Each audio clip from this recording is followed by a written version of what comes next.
Maupo po tayo. Sensya na kayo, ulan-ulan.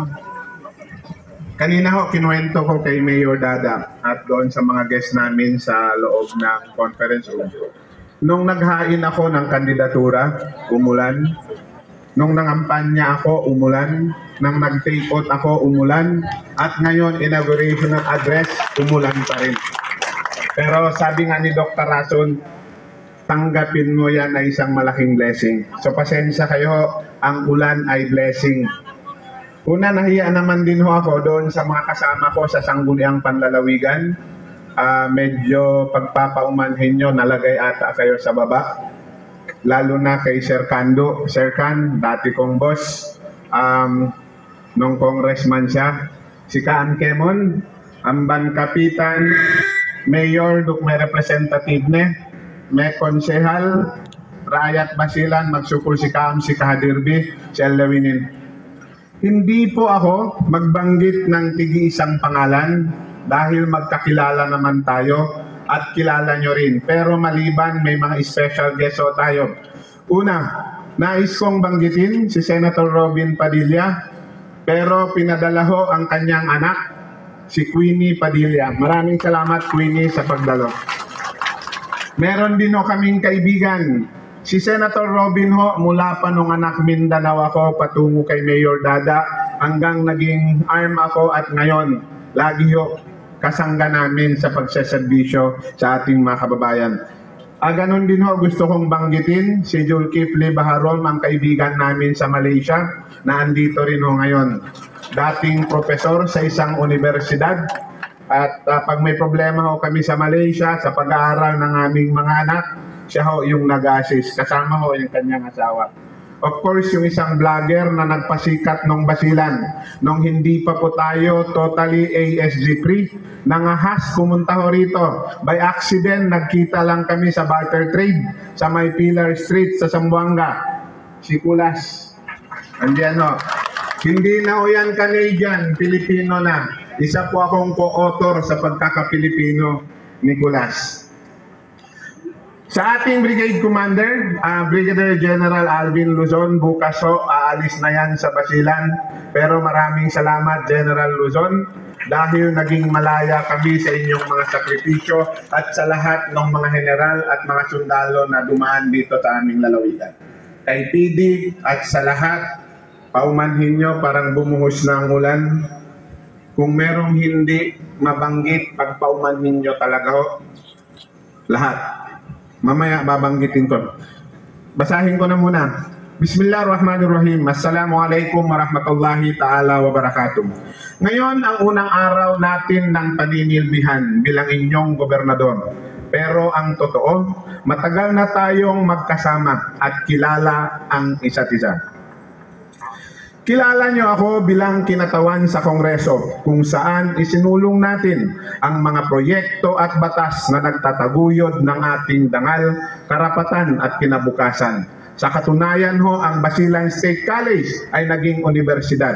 Ang ating ospital mula 25 patungong 100 at ngayon ay 500 bed capacity na ho. Salamat kay Sir Kando Muarif nang nationalize niya ang Basilan General Hospital. Lagi nating pinili ang tama kahit mahirap at ang makabubuti sa ating lalawigan kahit pa ba may nakabangga tayong makapangyarihang interes. Bago noon, kilala nyo ako bilang Regional Governor ng Autonomous Region in Muslim Mindanao, kung saan nagtulong-tulong tayo para madala ang reforma sa Kalakang Bangsamoro at magpanday ng pagkakaisa sa iba't ibang lalawigan at tribo. Sama-sama tayong naglaan ng pawis at panahon sa ngalan ng kapayapaan, katarungan at tunay na pagbabago sa rehiyon at ramdam natin mismo dito sa ating lalawigan. At bago pa noon, bago pa maging anak Mindanao Party List representante po ako, kilala niyo ako bilang isang aktivista at peace advocate. Gaya ng marami sa ating kababayan, nakitaya at nakiambag tayo para sa pangarap na mapayapa at maunlad na pamayanan. Matagal na tayong magkasama sa paglalakbay. At kung dati, dinala natin ang boses ng Basilan sa Kongreso, ngayon bilang gobernador, tungkulin nating tiyakin na bawat sulok ng ating lalawigan ay naririnig, nabibigyan ng pagkakataon at naipaglalaban ang karapatan ng bawat isa sa ating mga kababayan. Ngayon, araw-araw, bahagi na ng trabaho natin ang makaharap ang ating mga kababayan, makausap kayo at tumapak sa mga kalsadang tinatapakan nyo. At ang mga hamon na matagal ko nang nakikita, ang kakulangan sa ospital at medical care, ang kakapusan ng paaralan, ang kabataang hindi natutong bumasa, ang pamilyang tapos ang kita, ang mga lupain at karagatang sagana dapat pero hindi napapakinabangan. Lahat ng ito, direkta nating haharapin. Hindi mula sa batasan sa Maynila o sa regional government sa Cotabato, kundi mismo mula dito sa Kapitolyo ng ating lalawigan. Serbisyong hindi na lamang idea, hindi pulisiyang nakasaad lang sa papel, pero solusyong nakikita at nadarama ng bawat isa sa atin. Hindi biro ang mga hamon na kinakaharap natin. Magbibigay lang po ako ng datos sa inyo. Ang poverty incidence ayon sa huling ulat ng Philippine Statistics Authority noong 2023 nasa 33.7% pa. Isa sa bawat 3 kababayan natin ang maituturing na mahirap. Dito sa Basilan, matatagpuan ang ilan sa pinakamahirap na munisipyo sa buong bansa. Halimbawa, ang Tabuan Lasa. May poverty rate na 73.4% noong 2021. Pinakamataas sa buong bansa. Ang basic literacy rate natin, yung mga marunong magsulat at magbasa, nasa 73.6% lang. Napakalayo sa pambansang basic literacy rate na 93.1%. Ang functional literacy rate natin, ibig sabihin, yung mga taong kayang gamitin ang pagbabasa at pagsusulat para makitungo sa kapwa, solusyonan ang problema at umambag sa lipunan. Mas mababa pa, nasa 48% lang. Sa huling ulat noong 2022, nakikitang nasa 40.2% ang underemployment rate natin. Ibig sabihin, 4 sa bawat 10 may trabaho sa Basilan ay naghahanap pa rin ng dagdag na kita o oras ng trabaho.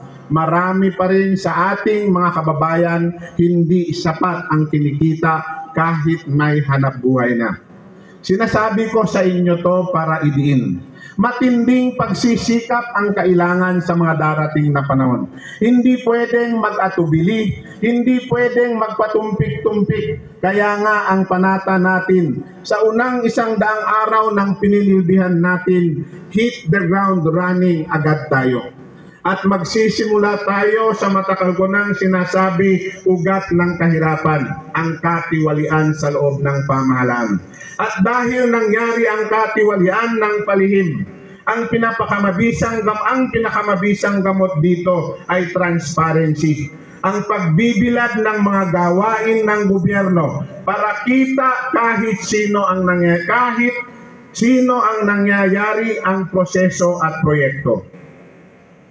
Bilang ating unang executive order, mamaya ho pipirmahan ko, lalagdaan natin ang isang panlalawigang Freedom of Information Policy. Ito ang magiging sandigan ng malinis at tapat na pamahalaan, kung saan ang bawat transaksyon ay lantad, ang bawat piso na pondo ng bayan ay nakikita kung saan napupunta. Dito nagsisimula ang pagbabago sa linis ng proseso, sa pagiging bukas at patas ng serbisyo. At ang mga prinsipyong pinaninindigan na natin ng mahabang panahon, isa konkreto natin sa mga pulisiya at gawaing ipapatupad natin sa unang 100 araw ng ating pagseserbisyo. Karugtong ng FOI or Freedom of Information, ilulunsad din natin ang Basilan Transparency Board para labanan ang katiwalian. Ilalagay ho natin ang LD sa bawat sulok ng Kapitolyo at lalawigan. Ilulunsad natin ang Mujib Live upang direkta tayong makapag-ulat at makipag-usap gamit ang teknolohiya. Papayuhan tayo hindi lamang ng isang maliit na sirkulo o ng mga taong malapit lang sa atin, kundi ng isang People's Council. Mag-ikot tayo sa buong lalawigan para sa listening tour kung saan direktang nating maririnig at maunawaan ang mga suliranin ng ating mga kababayan. Hindi lang po yan. Sa first 100 days natin, agaran nating ilulunsad ang mga proyektong direktang makakatulong sa ating mga kababayan. Isang energy forum para matukoy ang landas natin pagdating sa maasahang kuryente sa ating kinabukasan. Alam ko, marami sa ating mga kababayan ang napeperwiso, hindi lang ang kanilang panunood ng TV, kung hindi maging ang kanilang negosyo. Kailan lang muntik na tayong pinutulan. Mabuti na lang ho, nakausap natin ang Vice Presidente ng NABOR. Pero wag niyong sisihin si Baselco ngayon dahil hindi na po kaya ni Baselco ang problema ng elektrisidad. Dapat pagtutulungan at kailangan ng pambansang solusyon. Mahalaga, kailangan ng 550 million para ma-rehabilitate ang ating linya kung nais nating umunlad ang ating negosyo at kung gusto natin mawala ang perwisyo. Kahit araw-arawin nyo pang murahin ang Baselco, baka ma-heart attack lang kayo, hindi na po talaga kaya ni Baselco. Alam nyo bakit ko kinukwento sa inyo? Sa aming pag-iimbestiga, umabot na ng 4 na bilyon ang utang ni Baselco. Pero hindi po to tunay na utang ni Baselco. Ang mahigit kalahati dito ay accumulated interest na nagsimula lang sa utang na more than 100 million at umabot na ng 4 na bilyon. Ano ang solusyon? Nung sa Kongreso po tayo, naghain tayo ng panukalang batas na dapat ikondon ang mahigit na 3 bilyon na interest. Umabot sa amin sa mababang kapulungan, pero hindi po umabot sa Senado. Pero meron tayong kongresista at kaibigan natin, nagmamahal din sa ating lalawigan, na dapat ipakiusap at i-refile niya ang condonation na panukala upang mabawasan ang ating utang pagdating sa Baselco. Pangalawa ho, isang healthcare caravan at inventaryo ng healthcare facilities. Incentive program para sa mga barangay health worker. Speedboat referral system para sa mga emergency. Mobile kitchen, mobile library. Kung wala po tayo ngayon at hindi nakalaan ang budget sa 2025, manghiram po tayo sa City Government of Isabela. Dahil meron sila. At mga literacy at tutorial program. Ang pagbuo ng Food Security Council para sa masigurong walang magugutom. Tulong sa magsasaka at mangingisda. Libreng sukat at handog titulo program. Ang alam ko si Mendre tumawag ho sa atin, magkakaroon sila ng 1,000 hectares na libreng titulo. At alam ko sisimulan nila anytime. Darating ho ang isa nilang direktor na dati korong staff nung ako'y regional governor. Tulong sa branding para sa maliliit na negosyo. Skills and livelihood training para sa mga kababaihan. Alam nyo, si City Government of Isabela, kung hindi ako nagkamali, nagsimula sila ng gender and development nila, kung higit kumulang 40 million. Ano ang ginawa nila? Parang 30% ho ng gender and development fund nila. Binawi nila ang ilang mga vendors at maliliit na negosyante sa Isabela na umuutang ng merong sobrang interest na hindi lang 10% kung hindi higit pa. Nagsimula ng pautang ng 35 na katao, Ngayon, umabot na ho ng more than 1,000 at hindi na sila umuutang. Ang bayad nila sa interes ay kaya nang bumuhay sa kanila at pampaaral sa kanilang mga anak. So kung meron pang natitirang Gender and Development Fund, dahil hindi ko po nakikita, titiyakin natin, gagamitin natin to sa buong lalawigan upang iahon ang ating mga kababayan na nawawala ang kanilang pagka-Muslim para lang makautang at makanegosyo kahit merong may interest pa. Wawalain po natin yan. Isang emergency hotline network. Pagbuo ng Council of Elders. Andito po ho sila Sir Cando, andito si Vice Governor Pincasim, sila Jerry. Patulungin natin po ang mga ito para ayusin natin ang mga problema ng pagbanta, ng pag-aaway-away ng ilan.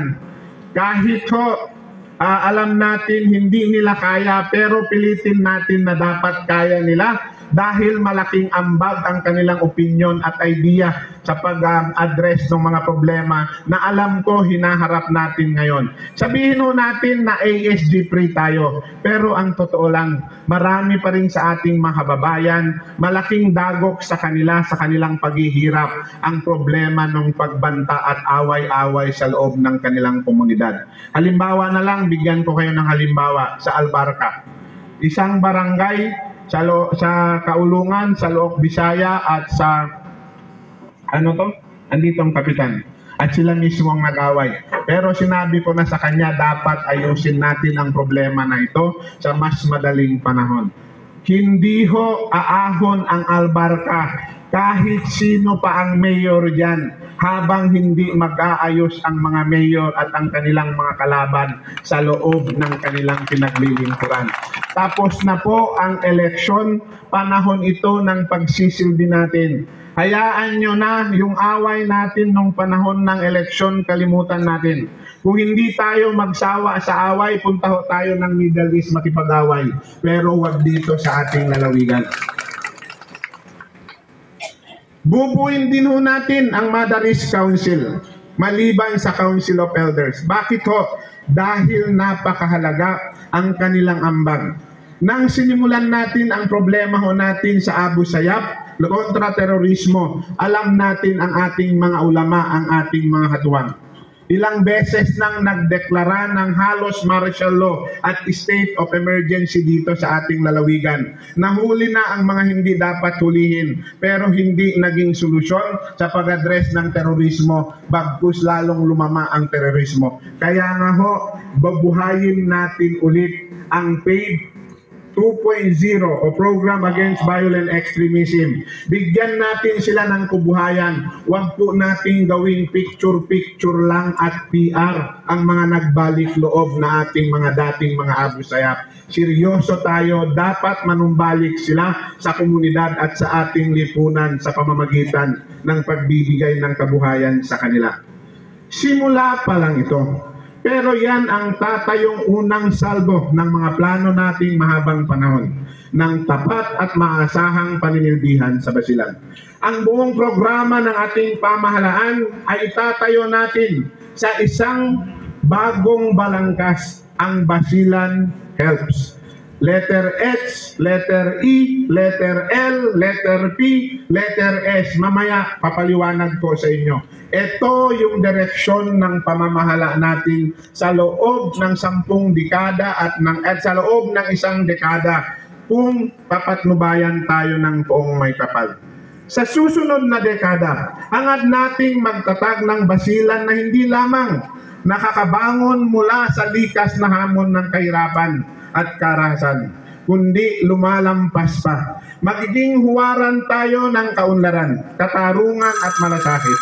Ang pangmatagalang plano natin ay sistematikong pagpapalakas ng bawat sektor, kalusugan, edukasyon, kabuhayan at seguridad, at pagkakaisa ng lipunan. Ang tunay na pagbabago ay hindi natatapos sa mabilisang aksyon. Kailangan itong itayo sa matibay na pundasyon at may patagalang pananaw. Una sa H, para sa health. Hindi tayo titigil hanggat bawat barangay, lalo na ang mga isla at liblib, ay may access sa dekalidad na serbisyong medikal. Palalawakin natin ang mga health center. Lalagyan natin ng mga doktor at nurse at kagamitan. Mag-i-invest tayo sa makabagong teknolohiya at palalimin ang community-based preventive health programs upang masigurong walang basilenyo ang maiiwan. Mula sa pagkabuntis, pinakabatang sanggol hanggang sa pinakamatandang residente ng ating lalawigan. Para sa education and environment, iaangat natin ang literacy at digital readiness ng lahat ng kabataan at guro. Hindi sapat na natutong bumasa at sumulat ang bata. Kailangan ding magkaroon ng kakayahan sa bagong teknolohiya at critical thinking. Sasamahan natin ito ng patuloy na pagsuporta sa madaris at technical vocational education upang bawat kabataan ay handang-handa para sa mundo at sa kanyang pag-uwi sa kabilang buhay. Kaakibat ng edukasyon ang pangangalaga sa kalikasan. Kaya't maglulunsad tayo ng reforestation, protection ng watershed at marine resources at disaster preparedness. Para sa livelihood and economic development, palakihin natin ang kita ng lalawigan. Huwag tayo magkasya sa NPA. Gumawa tayo ng plano na kukita tayo hindi lang nakadepende sa IRA or NPA. Gagawin nating sentro ng agribusiness at sustainable industries ang ating lalawigan. Target natin ang double local GDP or gross domestic product sa pamagitan ng pagpapalawak ng rubber, coconut at coffee value chains at panghikayat ng mga bagong puhunan para sa MSMEs. Gusto ko ring diinan, partikular kung tutukan ang kapakanan ng maliliit na mangingisda. Ito pakiusap ko sa mga mayor at mga representante. Itigil natin ang sabwatan. Sa loob ng ating mga municipal waters, sisiguruhin nating mangingisdang taga-Basilan ang pangunahing makikinabang. Hindi ang mga dayuhan at tagalabas, hindi ang naglalakihang commercial vessel, hindi ang mga kung sino-sinong nagsasabwatan at matagal nang kumakawawa sa ating mangingisda. Ito ho ay pakiusap ko sa lahat. Alam ko merong ilan sa atin na nakikipagsabwatan sa malaking negosyo mula sa Zamboanga at Karatig lalawigan. Sana huwag po nating gagawin to dahil tayo ho ang magkakabangga. Pangunahing interes natin ang mangingisda natin. Ang kita nila na 20%, ang 80% ay pinaghahatian ng maliking negosyo at mga nagsasabwatan. Yan ang hindi po natin papayagan habang ako ang nanunungkulan dito sa ating lalawigan. Ang kasaganahan ng karagatan ng Basilan, sisiguruhin natin mag-aangat sa buhay ng mga mamamayan ng Basilan. Bukod dito, isusulong din ang blue and green economy, renewable energy at community-based tourism upang maging mas matatag ang kita ng bawat pamilya. At kilalanin ang Basilan bilang isang lugar na dinadayo at hinahangaan. Sa ilalim din ng livelihood and economic development, patatagin natin ang panglalawigang turismo. Ang dating pugad ng terorismo, iniiwasan at kinatatakutan, gagawin nating pook na dinadayo. Ipapakilala natin ang mga tanawin, ang kasaysayan at kultura ng ating lalawigan. At higit sa lahat, ang kabutihang loob at hospitality ng Basileño. Sa hugis ng ating probinsya sa mapa, si Sibol ang isang bagong Basilan. Sa letter P, Public Safety and Security, hindi titigil ang ating pamahalaan hanggang meron pang batang natatakot pumasok sa eskwela. Hanggang meron pang magulang na nangangambang hindi sila makauwi ng ligtas. patuloy ang reforma para mapanatili ang kapayapaan. Mula sa aktibong mediation ng Council of Elders hanggang sa suporta sa reintegration ng mga dating nagbalik loob. Lahat ng ito ay para masigurong bawat bata ay ligtas, bawat pamilya ay panatag, at bawat komunidad ay mapayapa at nagkakaisa. Kahapon ho, pinuntahan ko si PD. Alam ko, obligasyon natin ang magpatupad ng batas. Kung may warrant, dapat i-enforce natin. Pero dito sa ating lalawigan, hindi lahat ng may warrant ay merong kasalanan. Yan ay bunga ng inhustisya at wag na nating sasakyan. Hanggat kaya nating ayusin, pakiusap ko, kaya nga sabi ko kay PD, dalawa ang ating approach. Maliban sa law enforcement, dapat palakasin natin ang community policing. Kasama dapat ang ating mga kababayan sa pagpupulis ng bawat pamayanan at komunidad at hindi lang ang pulis. Sabi ko rin kay PD kahapon, kung meron pang mga pulis na merong redo at iskalawag, dapat i-retrain at tanggalin muna dito sa ating mga lalawigan. Kaya sabi ko kay PD, merong strat planning ang provincial government. Gusto kong magsimula tayo ng tama. Hindi kailangan natin umabot sa isang taon bago natin itama. Imbitado ang ating AFP, imbitado ang ating PD. Sabi ni PD, dapat imbitado rin ang ating CIDG at mga special forces na na-assign dito sa Basilan. Minsan merong mga operasyon na hindi well coordinated sa lokal at minsan ito yung nagsisimula ang kaguluhan, magsimula ng maliit hanggang sumaliki. So sa lahat ng ating law enforcers at mga kasundaluhan, pakiusap po namin sa amin, bukas ang aming Kapitolyo. Kapitolyo to ng mamamayan, obligasyon ko ang protektahan ang interes ng bawat Basileño. Huwag nating gawing promotion board at score ang aming lalawigan. Minsan ho, dahil sa score, dahil sa pagbibilang ng mga score ang bahagi ng promosyon, ito minsan ang nakakapinsala sa atin. Ang tingin ko, ito ho ang mga dapat nating baguhin. So, salamat PD sa commitment na makikibahagi ho kayo sa strat planning ng ating provincial government. At higit sa lahat, itatayo natin ang kultura ng pagkakaisa at malasakit. Dito sa Basilan, bawat mamamayan, anumang relihiyon, anumang lahi o pinagmulan, ay may boses at may lugar sa kinabukasan ng ating lalawigan. Sa tulong ng inclusive governance, skills training at pagpapayabong ng sining at kultura, gagawin nating halimbawa ang Basilan ng lipunang walang naiiwan, walang kinalilimutan. Yan ang ating S na social cohesion sa Basilan Helps. Dagdag pa, bilang pagpupugay sa kakayahan ng Basileño at pagsusulong ng social cohesion, iaatas ko sa pamamagitan ng isang executive order ang pagbabawal ng paggamit ng aking mukha sa mga tarpaulin o material na may kaugnayan sa proyekto ng pampamahalaan.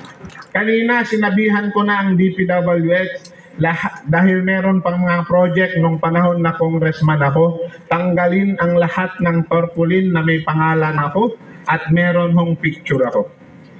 Dahil ang bawat tulay at kalsada at programa ay hindi po galing sa akin. Pera ito ng taong bayan. Buwis ng taong bayan, pangarap ng taong bayan na isa-konkreto natin. Kaya ang dapat nakalagay, hindi proyekto ni Mujib Hataman, kung hindi proyekto ng mga mamamayan ng Basilan.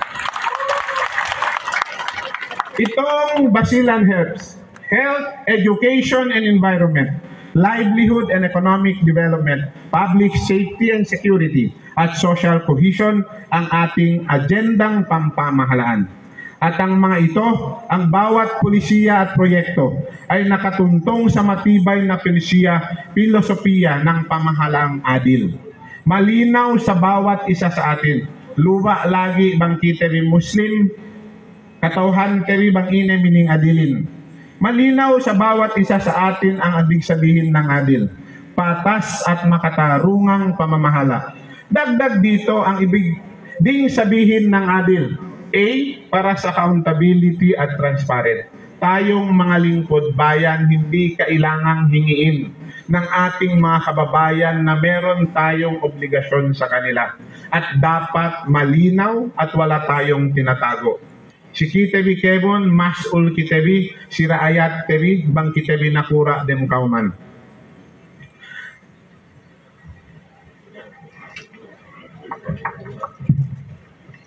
Sana. D, para sa dialogue at decisiveness. Kitebi Muslim, before kitebi ang decision misan rasulin, tayo seb ko inebe miyan, si jandak, kandak ke katuan. Bang kama-kama kita mag-umra tao mag-haji, may shaking bino keo masyalpi. Ubus inakahan keo andang, inin pa inne pa atrasan rasulin, pegga inatak sewe kurais. Ubus dambo waktu pegga takitere hek kane mga taksyehin, ay miniting we ne kemon commanders nen, dambuwa Persia pa inne sa ingenenin, ina hininang tenbi, anong gagawin natin?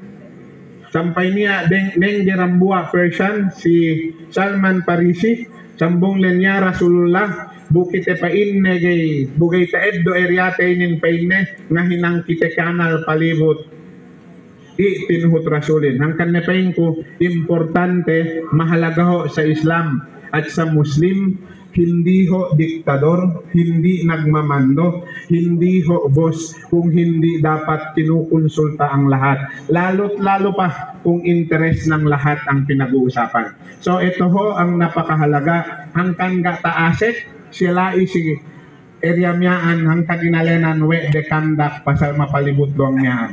Sarong ambat sa kukorek na ulamain takite kurutu sa kemotun di ato text sumdi pasong sumiyaan. I para sa integrity at L para sa love for the people dahil sa huli. Pag-ibig ang punot dulo. Pag-ibig ang ugat. Pag-ibig ang inuwian ng bawat sandali ng ating pagsaserbisyo. Sana kami, alam niyong lahat, hindi nyo lang kayang sabihin. Ganon man ang nangyari sa kwento namin sa politika. Pero tandaan nyo, babalik at babalik kami. Nag-iibigan ng higit pa sa mga nakaraan. Sa loob ng 100 araw, ramdam ang aksyon. Malinaw ang pagbabago. Sa loob ng 1 dekada, ang basilan na ating mithiin. Ilalagay natin ang basilan sa mapa. Isang basilan na hindi lang ligtas kung hindi masagana at hinangaan. Basilan na tinitingala dahil sa kalidad ng buhay, antas ng serbisyo at lawak ng oportunidad. Hindi lang basta walang naiiwan kung hindi lahat ay humahakbang paangat. Sabay-sabay. Basilan na puok ng pangarap at pag-asa. Basilan balang araw na ipagmamalaki natin. Ang sarap pangarapin. Pero maabot ito bukod sa pagsisikap, may isa pang napakahalagang sangkap, ang pagkakaisa. Magkaiba man ang ating partido sa panahon ng halalan, pero pag hinalal na tayo ng taumbayan, dapat mas lalo nating higitin ang pagkakaisa, hindi dahil sa interes ng politika natin, kung hindi dahil sa ating mga kababayan. Alam ko may mga lumang sugat na hindi basta-basta makakalimutan. Lahat tayo may baon na alaala ng mga hindi pagkakaunawaan, mga pagkukulang, mga pagkadismaya. Sa gobyerno man o sa isa't isa. Hindi ko ipipilit na basta magpatawad agad. Wala akong ilusyon, nagbigla na lang nating mabubura ang nakaraan. Pero ngayong araw na ito, bilang inyong bagong gobernador at lingkod bayan, tinatawag ko kayo ibaling natin ang tingin sa isang kinabukasan. Sa halip na paulit-ulit na balikan ang lumang pagkakawatak-watak, ibukas ang mga palad, magtulungan, tumingin sa harap at buuin ang isang basilan na kayang ipagmalaki ng bawat isa sa atin. Basilan na sama-sama nating buhubugin para sa anak natin, para sa mga apo, at para sa bawat Basileño na nangangarap ng ginhawa at dangal. Ngayon ang panahon ng pagharap, ng pagbibigayan, ng pag-aambagan, ng lakas at pag-asa. Maraming kailangang ayusin, maraming dapat baguhin. Pero walang hindi kayang lampasan kung nagsisimula tayo sa pag-unawa, respeto, malasakit at pagkakaisa. Kung magagawa natin ito, babalikan natin ang araw na ito bilang simula ng tunay na pagbabago. Ang araw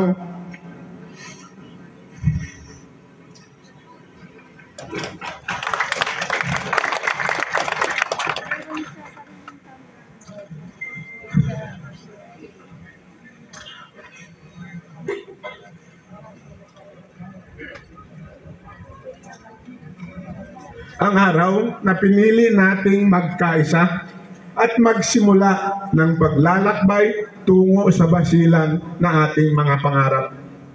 Meron lang akong bilin. Nihadya, misan ako gobernorin, niyaan, gobernor hadya ko. Sa siya sebi kawase ko ng bantam, labi tinakdiru Allah Ta'ala siya ako.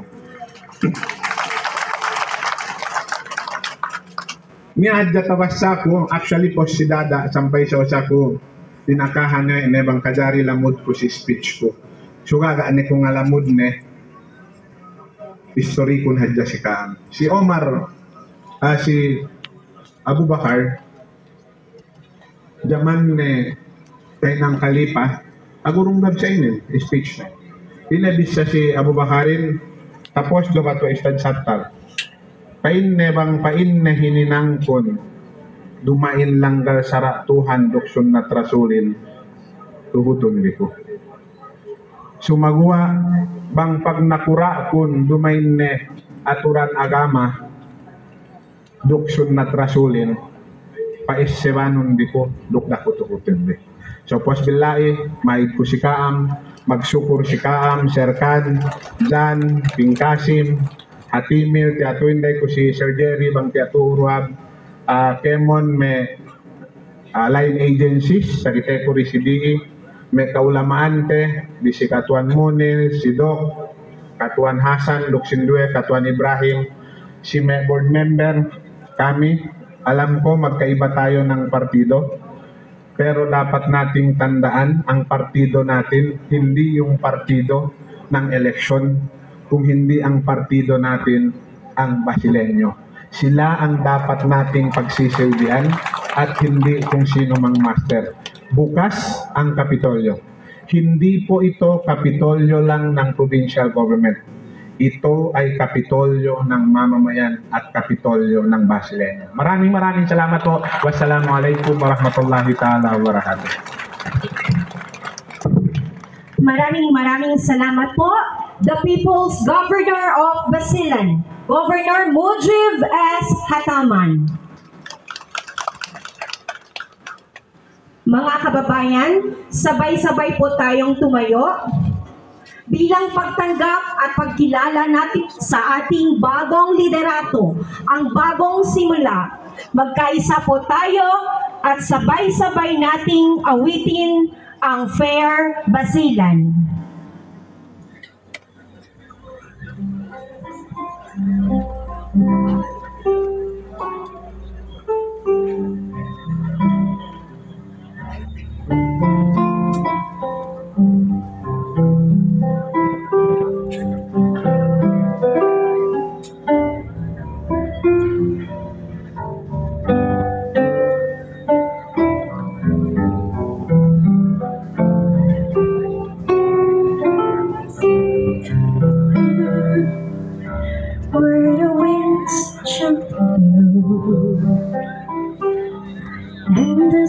sweets and tangerines time praise sets hearts aglow.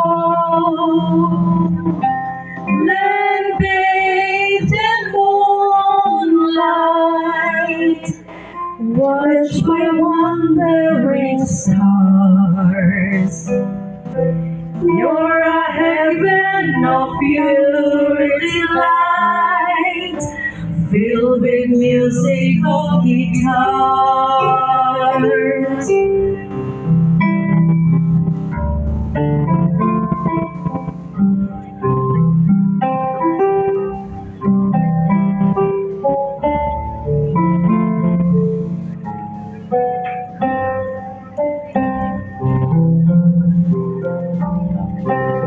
We love you more each day, over so bright, so rare.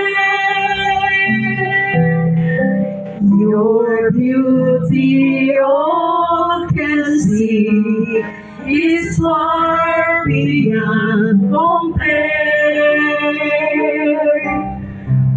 Oh, fair Basilan, island we all adore. May our people live happily forevermore.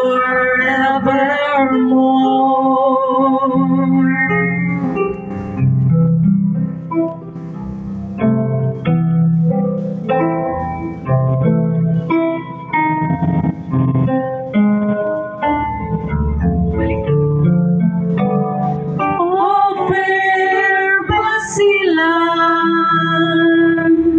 islands we all adore.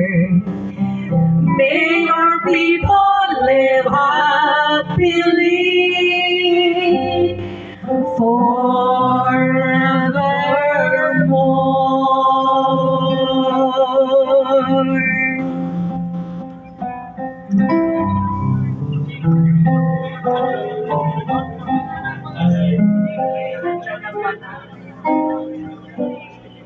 At this point, we conclude the formal program. We thank everyone who has been part of this meaningful and historic event. Muli, sa ngalan po ng pamalang panalawigan ng Basilan, Magsugod si Kaam Kemon. Maraming salamat. Mabuhay ang Basilan!